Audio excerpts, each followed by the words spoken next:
Me revoilà. Je vous avais dit que je vous donnerais une deuxième vidéo aujourd'hui. Parce que hier, j'ai pas pu la faire à cause du temps. Donc du coup, vous avez pas eu de vidéo hier.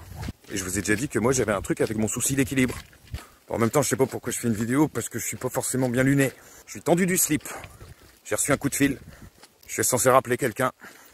Et vous savez, dans ma vie d'autiste, j'ai deux ennemis. Les meltdowns, j'en parlerai peut-être un jour, mais c'est pas un sujet cool. Et le téléphone.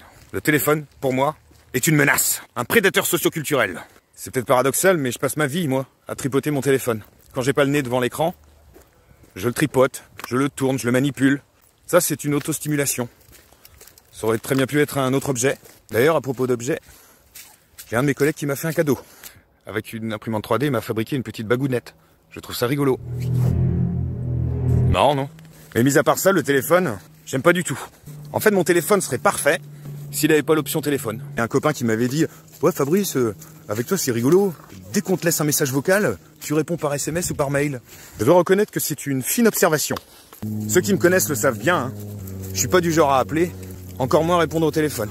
Si je le fais, c'est que c'est probablement un jour où je suis bien luné, ou alors que j'ai vraiment pas le choix.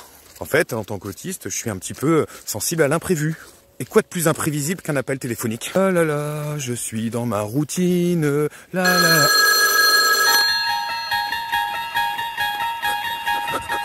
Très souvent, quand on me téléphone, je laisse sonner. J'attends. Mais le temps que ça sonne, je vous dis pas le stress. Hein. Et le pire, c'est quand j'entends la notification de message vocal. Et au moment où je suis en train d'écouter le message vocal, je ressens exactement la même angoisse que lorsqu'on m'appelle. C'est beaucoup mieux de m'envoyer un mail ou un texto direct. Je pense pas que ce soit une phobie.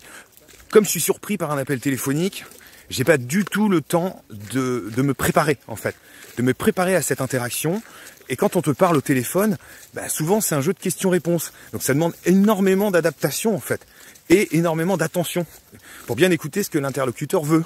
Et le problème, c'est qu'il manque vachement d'informations, il manque vachement d'indicateurs. Parce que moi, déjà, qu'en interaction, des fois je capte pas trop l'émotion, je sais pas trop les intentions, mais j'ai toujours des éléments en fait, il y a toujours des petits indices, ne serait-ce que dans le regard ou dans certaines mimiques, même si je les décode pas très bien, j'arrive quand même à me situer à peu près. Là, il y a rien, t'as que le son de la voix. Il y a des espèces de respirations insupportables. Recevoir un coup de fil, c'est un petit peu le même effet que ça peut me faire au boulot si je croise quelqu'un dans le couloir et que spontanément il me dit au fait Fabrice, il fallait que je te parle de... Oh là là. D'emblée, j'ai envie de fuir l'échange en fait. On croit que je suis snob et que je m'en fous. Mais non, c'est que j'ai pas du tout le temps de me préparer à ça en fait. L'échange direct est pas évident. Alors que quand tu reçois un mail ou un SMS, bah, t'as le temps de bien lire, de repérer la syntaxe, de te faire une idée des tenants et des aboutissants, tu vois. Et puis moi, en répondant par SMS, j'ai le temps aussi de poser mes mots, bien construire mes phrases, pour que le message soit le plus clair possible. Et ça, les gens, ils comprennent pas. Ils vont t'appeler 15 000 fois, tu réponds pas en fait. Tu réponds jamais. Et ils le prennent mal. En plus, il y a des gens qui sont plus à l'aise avec le téléphone et beaucoup moins avec l'écrit. Faut trouver un équilibre. Quand je dois passer un petit coup de fil, c'est 1 heure ou 2 de préparation mentale. Hein, et autant de temps pour m'en remettre. Pour au final, parfois des appels qui durent que 3 minutes à peine. Souvent quand je téléphone et que j'entends la tonalité, au fond de moi, j'espère que personne va décrocher. Comme ça, au pire, je laisse un message vocal. En fait, quand on me téléphone, c'est un peu pour moi le même effet que si on m'invite à boire un coup. Si je sais de quoi on va parler, bah du coup, il n'y aura pas de problème. C'est chiant, hein. Pour les appels téléphoniques, c'est pareil. Si tu me dis que tu vas m'appeler à telle heure pour me parler de telle chose, bah, franchement, il n'y aura pas de souci. C'est pour ça les mecs qui me disent et au fait, on s'appelle, hein. Ouais. Non, mais si tu veux, on pourra continuer cette conversation au téléphone. Oui, quand?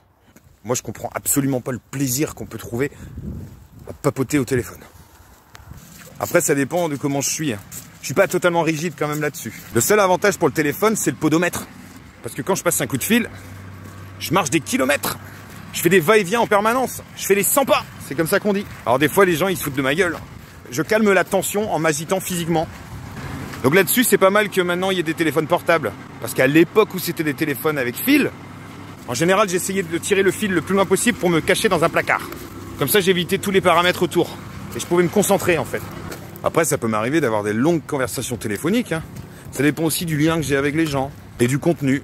Mais je fais quand même des progrès là-dessus. Ça m'a déjà valu des problèmes. Notamment au niveau professionnel. Des collègues qui me reprochaient de m'isoler pour téléphoner. Ils avaient l'impression que je cachais des infos, que j'étais pas tout à fait transparent. Ouais, ça me faisait mal. L'insertion professionnelle des autistes, ça aussi, c'est un sujet. Gaston, y a le téléphone qui sonne et y a jamais personne.